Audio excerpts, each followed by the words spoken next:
Taiwan की company gold Apollo ने 1995 में पेजर के नाम से एक डिवाइस बनाना शुरू की। ये टेलीफोन की दूसरी और मोबाइल फ़ोन की इब्तदाई स्टेज थी।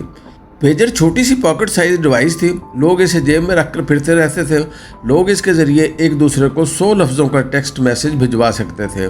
ये SMS और टेक्स्ट मैसेज की इब्तदाई स्टेज थी। 1990 की दहाई में पाकिस्तान में भी पेजर इस्तेमाल होता था और मैं ख़ुद भी इसे इस्तेमाल करता था, लेकिन फिर मोबाइल फ़ोन आ गया और ये पेजर को खा गया। ताहम खुफिया इदारों, मेडिकल सर्विसेज और स्पोर्ट्स में ये टेक्नोलॉजी इस्तेमाल होती रही। इसकी दो वजूहात थी। पहली वजह, पेजर के लिए इंटरनेट या वाईफाई ज़रूरी नहीं होता, लिहाजा ये उन जगहों पर भी काम करता है जहां इंटरनेट की रसाई नहीं होती। और दूसरा, ये मोबाइल फ़ोन के मुकाबले में महफूज ज़रिया है। मोबाइल फ़ोन का डाटा चोरी करना और उसके ज़रिए जासूसी आसान है, जबकि पेजर में ये मुमकिन नहीं था। चुनाचे ये 17 सितंबर 2024 तक दुनिया में इस्तेमाल होता था। पेजर्स दुनिया में दो जगहों पर बनता है। ताइवान में इसे गोल्ड अपोलो बनाती है और यूरोप में इसे हंगरी की कंपनी BAC की कंसल्टिंग KFT बनाती है। उसके पास गोल्ड अपोलो की फ्रेंचाइज है। लेबनान और शाम में हिजबुल्लाह, गज़ा और फ़लस्तीन में हमास और ईरान में पासदारान के अहम तरीन लोग पेजर इस्तेमाल करते हैं। दुनिया की बाकी खुफिया एजेंसियों में भी ये टेक्नोलॉजी इस्तेमाल होती है। इसराइल ने 1995 में हमास के एक बम मेकर याह्या अय्याश को मोबाइल फ़ोन में बम लगाकर कत्ल कर दिया था, जिसके बाद हमास ने मोबाइल का इस्तेमाल तर्क कर दिया था। गज़ा पर इसराइल के हालिया हमलों के बाद हमास और हिजबुल्लाह ने अपना नेटवर्क मुकम्मल तौर पर मोबाइल फ़ोन से पेजर पर मुंतकिल कर दिया, जिसके बाद अचानक पेजर की फ़रोख्त में इजाफा हो गया। ऑनलाइन वेबसाइट्स पर धड़ाधड़ आर्डर्स आने लगे। हंगरी की KFT को पिछले 6 माह में 10,500 डिवाइसेस के आर्डर्स आ गए। अब दुनिया की तमाम बड़ी वेबसाइट्स, IT प्रोडक्ट्स और इंटरनेट कंपनियां इसराइली हैं या इनके CEO यहूदी हैं, या फिर ये इसराइली खुफिया इदारे मोसाद की निगरानी में हैं। पेजर की सेल में इजाफा मोसाद से खुफिया न रह सका। ये लोग जानते थे कि हमास, हिजबुल्लाह और पासदारान पेजर इस्तेमाल करते हैं। चुनाचे मोसाद ने ऑनलाइन चेकिंग शुरू कर दी और ये बहुत जल्द जड़ तक पहुंच गए। इसके बाद दो इम्कानात हैं। पहला इम्कान, हंगरी में कायम KFT कंपनी मोसाद के लोग चला रहे थे। उन लोगों ने पेजर के अंदर मिनी बम लगाकर डिवाइसेस हिजबुल्लाह को पहुंचा दी। और दूसरा इम्कान, मोसाद ने डिलीवरी के दौरान तमाम पेजर्स पोर्ट से उठा लिए और मिनी बम या ख़तरनाक डिवाइस लगाकर ये पोर्ट के ज़रिए हिजबुल्लाह को डिलीवर करा दिए। बहरहाल पेजर्स मुतलका लोगों के पास पहुँचे और ये इन्हें इस्तेमाल करते रहे। लेकिन फिर 17 सितंबर की सहपहर 3:30 बजे लेबनान में हिजबुल्लाह के लिए काम करने वाले 3,000 लोगों को बैक वक्त एक पैगाम मिला। उन्होंने डिवाइस खोली और तमाम पेजर्स उनके हाथों में फट गए, जिसके नतीजे में 13 अफराद हलाक और 2800 ज़ख्मी हो गए। 18 सितंबर को लेबनान में ही वाकी टाकीज़ के ज़रिए भी धमाके हुए, जिनमें 20 लोग इंतकाल कर गए जबकि 450 शदीद ज़ख्मी हो गए। बुध के दिन लोगों की नमाज जनाजा थी। नमाज जनाजा के दौरान मज़ीद 2 धमाके हुए और 4 लोग कब्रिस्तान में खड़े खड़े फौत हो गए, जबकि मुतअद्दिद अफराद शदीद ज़ख्मी हो गए। लेबनान के लोग अभी इस सूरत हाल पर हैरान थे कि अचानक वाकी टाकीज़ भी फटने लगी। वाकी टाकी दूसरी जंग अजीम के दौरान कनाडा के साइंसदान डोनाल्ड हेग्स ने बनाई थी और इसे मोटरविला ने 1940 में लॉन्च किया था। दुनिया भर की अफवाज और सिक्योरिटी इदारे वाकी टाकी इस्तेमाल करते हैं। ये भी लेबनान में फटने लगे। हिजबुल्लाह ने वाकी टाकीज़ जापानी फर्म से ख़रीदे थे। हमलों के बाद जापानी फर्म ने इंकशाफ किया। हमने 14 साल पहले ये ब्रांड बंद कर दिया था और हमने उस वक्त इसका बाकायदा ऐलान किया था। पता चला हमास और हिजबुल्लाह को वाकी टाकी भी मोसाद की एक कंपनी बेचती रही थी और इनमें भी मिनी बम लगे हुए थे। इसके बाद मुल्क में सोलर प्लेट्स और इलेक्ट्रिक मोटरसाइकिल भी फटने लगे। आखिरी इत्तलाआत तक लेबनान में 33 लोग मारे जा चुके हैं और 4,000 शदीद ज़ख्मी हैं। हस्पतालों में ज़ख्मियों के इलाज के लिए जगह मौजूद नहीं है। दूसरी तरफ इसराइल के आर्मी चीफ हेर्ज़ी हलवी ने धमाकों के अगले दिन ऐलान किया, ये इस टेक्नोलॉजी का 2% भी नहीं जो इस वक्त हमारे पास मौजूद है। इस ऐलान के बाद पूरी दुनिया खौफ का शिकार हो गई। क्यों? हम अब आते हैं टेक्नोलॉजी की तरफ। दुनिया भर की तमाम डिवाइसेस में लिथियम की बैटरियां इस्तेमाल हो रही हैं। क्यों?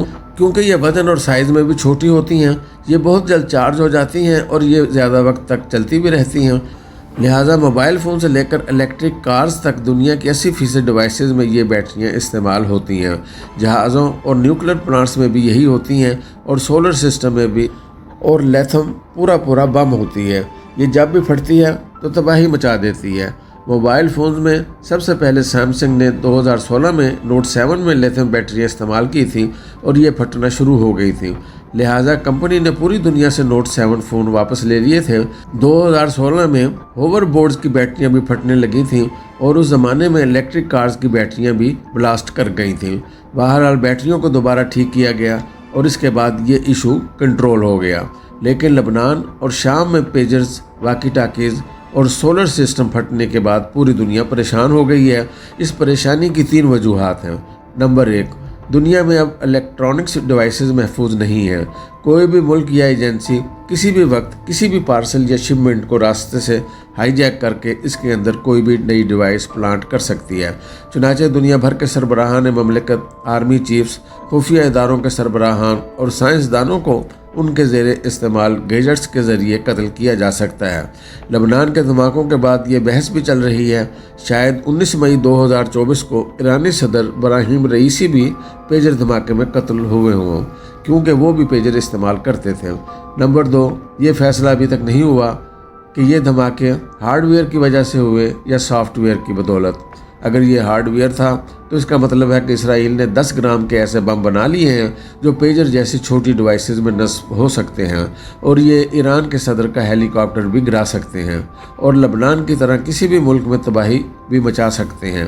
اور اگر یہ ہارڈ ویئر کی بجائے سافٹ ویئر کے ذریعے ہوا ہے تو پھر پوری دنیا کو ڈر جانا چاہیے، کیونکہ کوئی بھی ایجنسی کسی بھی برانڈ کے موبائل فونز میں سافٹ ویئر کے ذریعے لیتھیم کی بیٹری کو بم بنا سکتی ہے۔ دنیا میں اس وقت صرف ایکٹیو آئی فون کی تعداد 1 ارب 46 کروڑ ہے، اور یہ سب چلتے پھرتے بم ہیں۔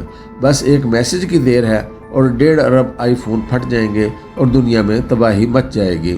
اور یہ صرف ایک فون برانڈ کی صورتحال ہے، جبکہ آپ اگر electric motor cycles, electric cars, home appliances, solar system, computer اور لیپ ٹاپس کو بھی اس میں شامل کر لیں تو پوری دنیا کی تباہی کے لیے ایک کمانڈ کافی ہوگی۔ اور نمبر 3، اسرائیلی آرمی نے دھماکوں کے بعد دھمکی دی، ہمارے پاس بہت صلاحیتیں ہیں جو ہم نے ابھی فعال نہیں کی۔ ہمارا پلان مرحلہ وار ہے اور ہر مرحلے پر حزب اللہ بڑی قیمت چکائے گی۔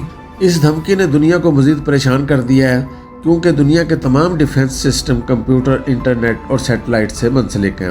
سول ایویشن، بجلی کی ترسیل کا نظام، ٹرینیں اور دنیا بھر کا بینکنگ نظام بھی سافٹ ویئرز اور انٹرنیٹ سے چل رہا ہے۔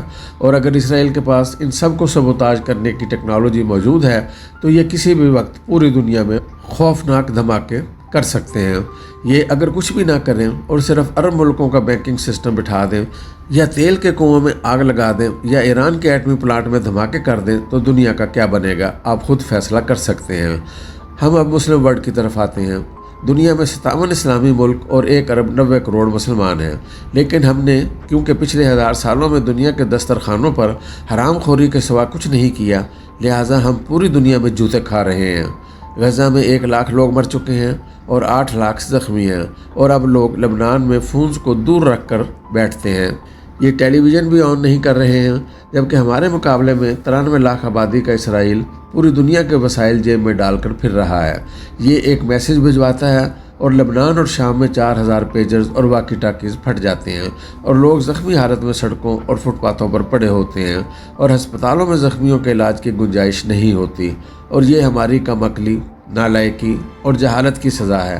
اور ہم اگر اب بھی نہ سنبھلیں، ہم نے اگر اب بھی اپنی لیبارٹریاں، درسگاہیں اور لائبریریاں نہ کھولیں تو پھر ٹیکنالوجی کے اس زمانے میں مسلمانوں کے پاس شودر بننے کے علاوہ کوئی آپشن نہیں بچے گا۔ ہم غزہ جیسی صورتحال کا نشانہ بن کر اپنا نشان تک مٹا بیٹھیں گے۔